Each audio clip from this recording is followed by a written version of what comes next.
Hi everybody, I'm John Pomeroy, and I'd like to talk to you about two very important animation principles, thumbnailing and sketching. Now, thumbnailing is when an animator is thinking of an idea for an action and decides to kind of map it out or sketch it out in small little tiny sketches what the action's going to look like. So we can start to get an idea graphically of how the action is displayed. And then sketching is also just going out to a location and going to zoos, the mall, athletic events with your sketch pad and pencil or with your iPad and sketching poses. It'll be action poses, attitude poses, anything that helps you loosen up and be able to capture a drawn idea very quickly. This becomes the basis for all animation and all artwork anyway, sketching, because it teaches you how to look at shapes, look at complex objects and forms in basic shapes and be able to capture them very quickly.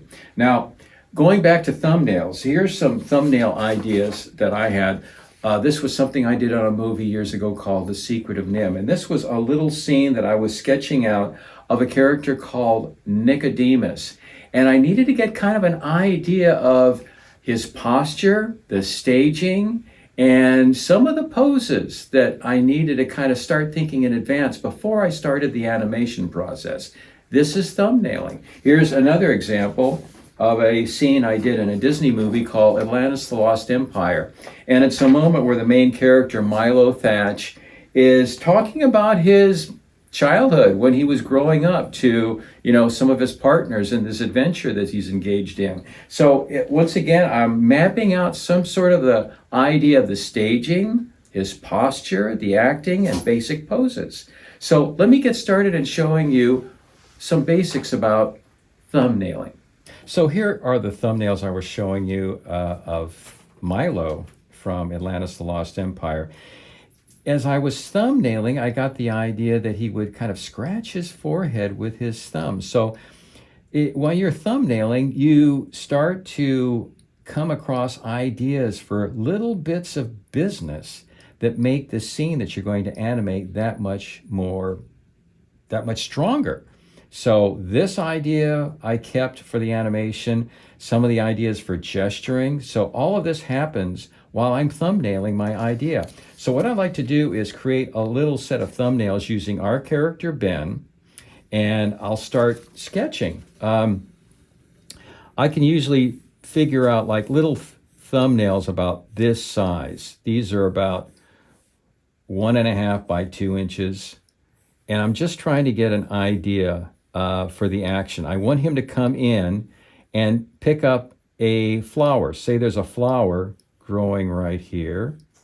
He's going to enter. He'll enter. Now I'm trying to figure out the mechanics of this scene also. So this could be like sketch 2. The flower would be right there. He enters. And he can either run or he can either walk.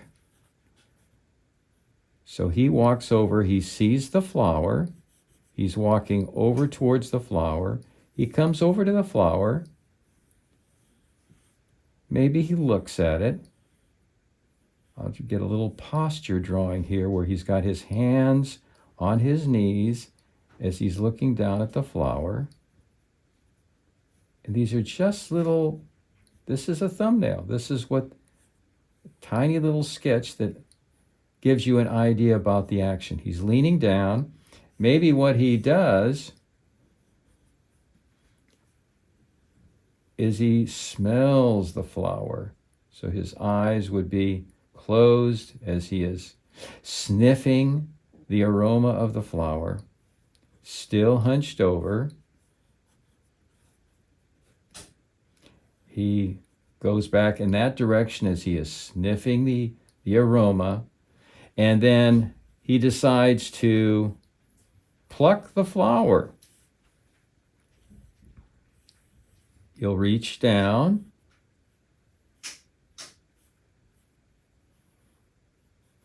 I'm just getting an idea of his posture as he reaches down, smiling.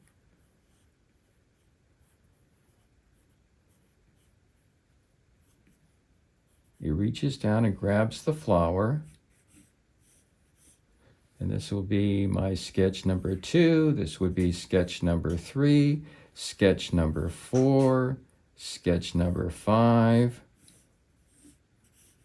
There's my little ground plane. So he's picked up the flower and he's looking and admiring it. Big smile on his face.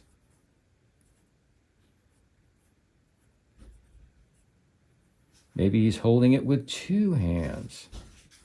See, these are all things that you can figure out while you're thumbnailing and you're getting an idea of what this staging is going to be like. So he's plucked the flower up with both hands. Maybe he started out with one, and as he lifts up the flower, he grabs it with the other hand, also admiring it. And then what he'll do is he will look off stage as if to think, I could give this flower to somebody. I know someone who would love this flower. So he's looking off in that direction. That'll be sketch number 6. And then sketch number 7, he would leave. He would exit with a flower.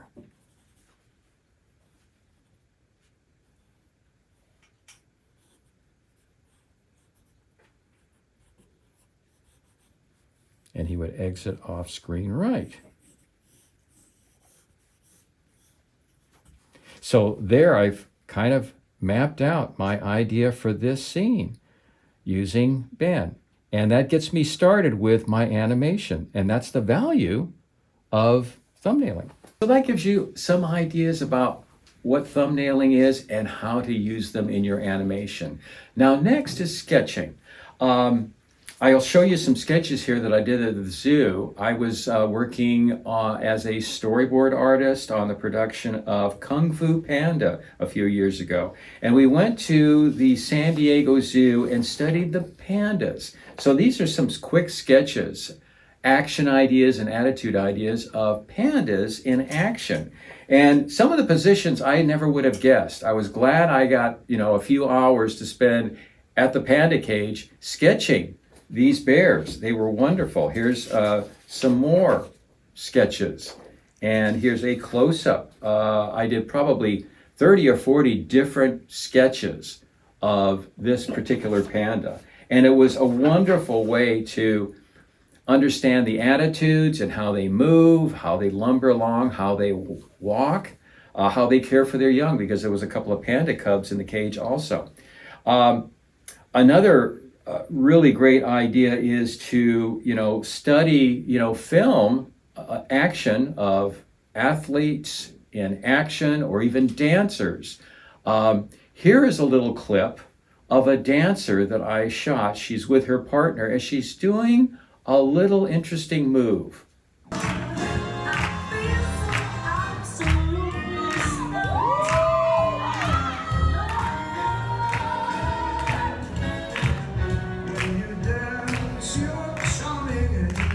So that was an interesting dance display. She was coming into the camera and then away again. And I just loved the action and the fluidity of her dress and how it moved.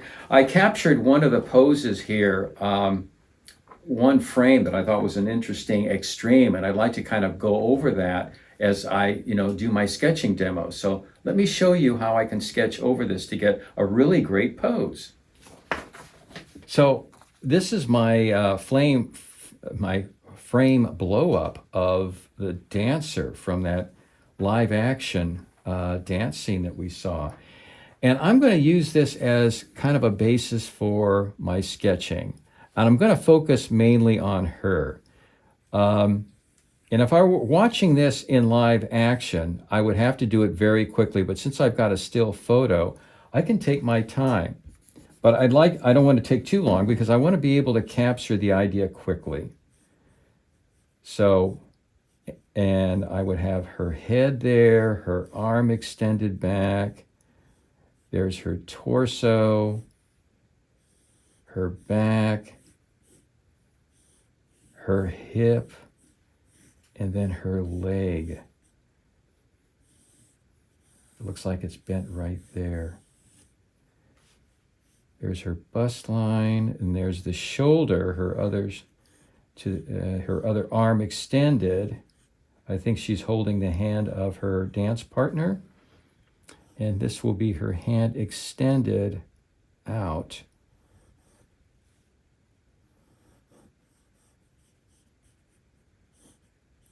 There's her forearm.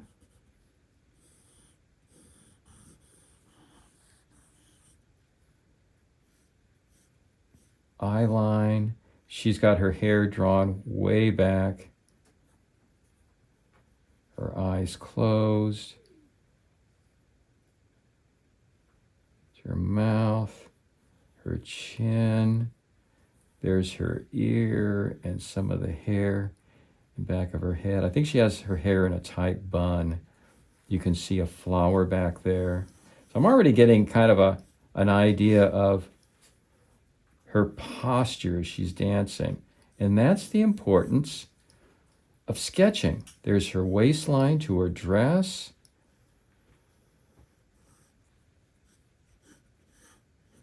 Got long sleeves.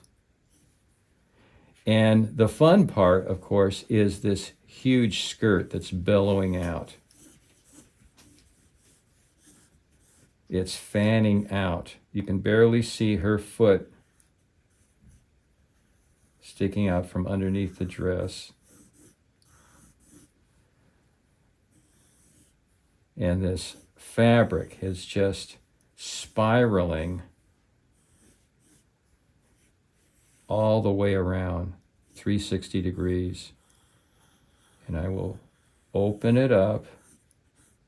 You could see the material.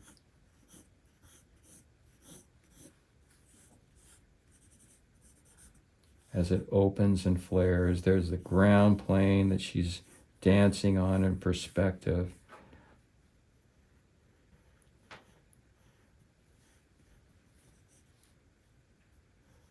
Her head is slightly tilted back. And there's a quick sketch of an attitude study based on some live action that I shot. So you can see how sketching has really helped kind of get me an idea for some great posture, some great action on the skirt also. You know, when I went to the zoo and I'm sketching like elephants, for instance, there was kind of a basic size that's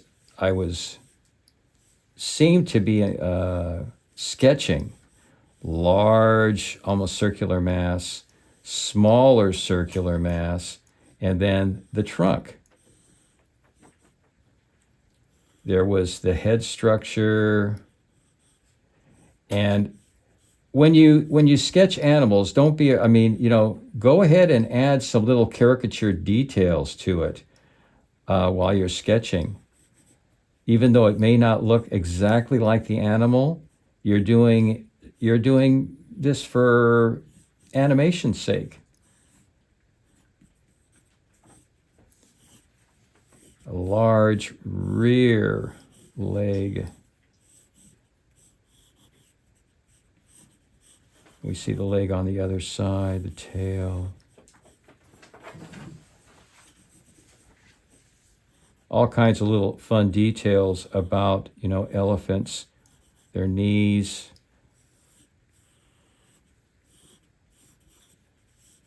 The wrinkles in their skin and all kinds of little nuances that you normally just don't get by looking at pictures. And also, as they're moving, you're acting like a reporter with a pencil. You're trying to capture a pose or a posture as quickly as possible. The more you do it, the better you get. Practice makes perfect, as they say. Another one is the giraffe, who had a very interesting angle to his back. It was almost like a triangular body, long neck, small circular head, had the ears, and then these antenna bone-like structures that come off the top of its head. But it was great to see them move. And of course, giraffes will move totally different than elephants. And I got some great action ideas from watching them feed and moving across the pen that they were in at the zoo. And I could see how the pattern of their geometric shapes, the dots that wrap across parts of their body, was really amazing.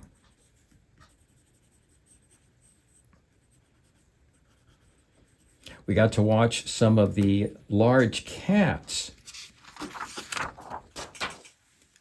There was a tiger and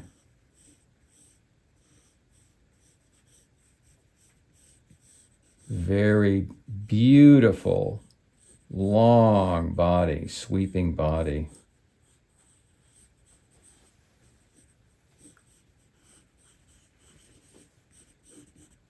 As it moved.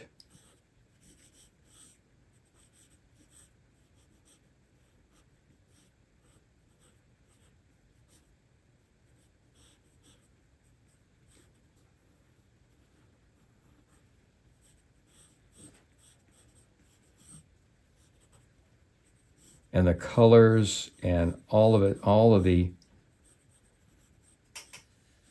intricate little details about this tiger was just wonderful to watch. It's so amazing to watch animals in their habitat.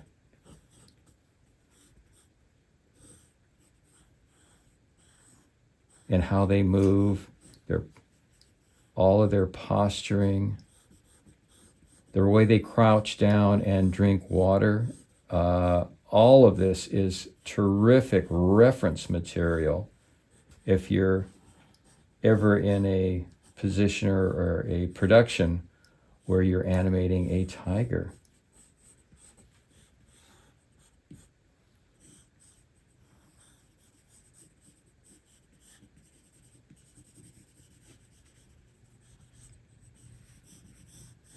And you can just see how they move across their terrain. The gorillas and the monkeys were fun too. I remember the one silverback that was at the zoo.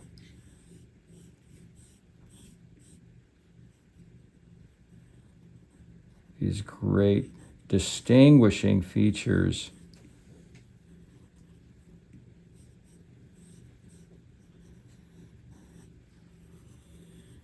Have a very pointed head in the back.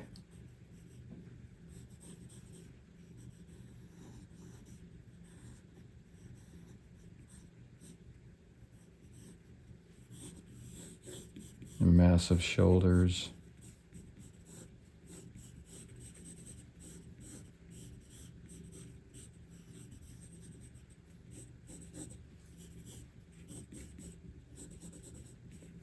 The birds were great too. They had some great predator birds, vultures, eagles, though it had one bald eagle.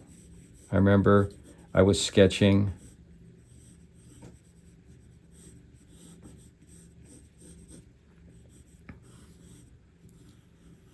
Predator birds, they have a very distinctive beak.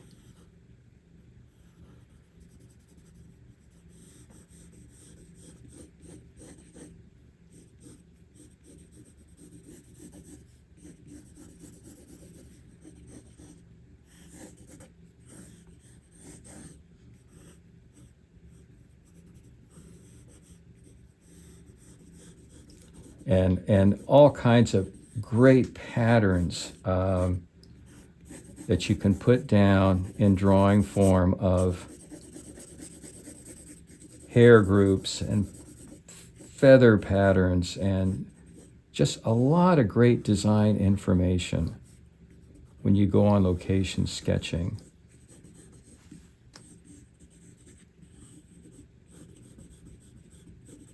They had antelope and deer there that were beautiful to watch. They had a rectangular body, long, beautiful neck.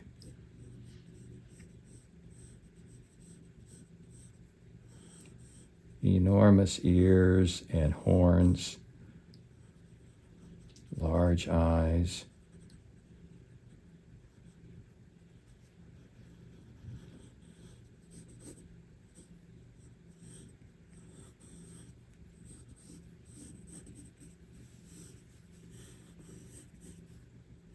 Some of them have patterns on their back. I mean, these creatures were built for speed, and they have to because they are the main food source for a lot of the big cats.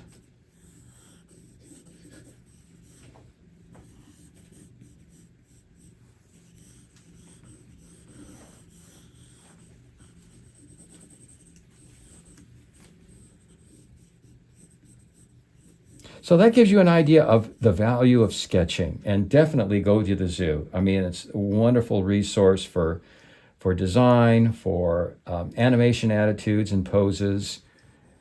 I just can't say enough about it.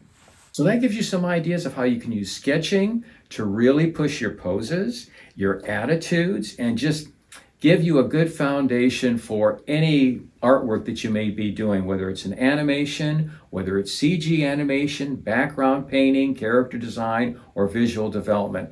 Good drawing and sketching is the base of it all. So what I'd like you to do for your assignment is I would like you to go to the zoo and sketch some animals. I'd like you to kind of focus on one particular animal and give good poses. Do maybe about 5 or 6 really good action poses and attitude poses of an animal at the zoo. That's your assignment. I look forward to seeing you on the next lesson. Bye-bye.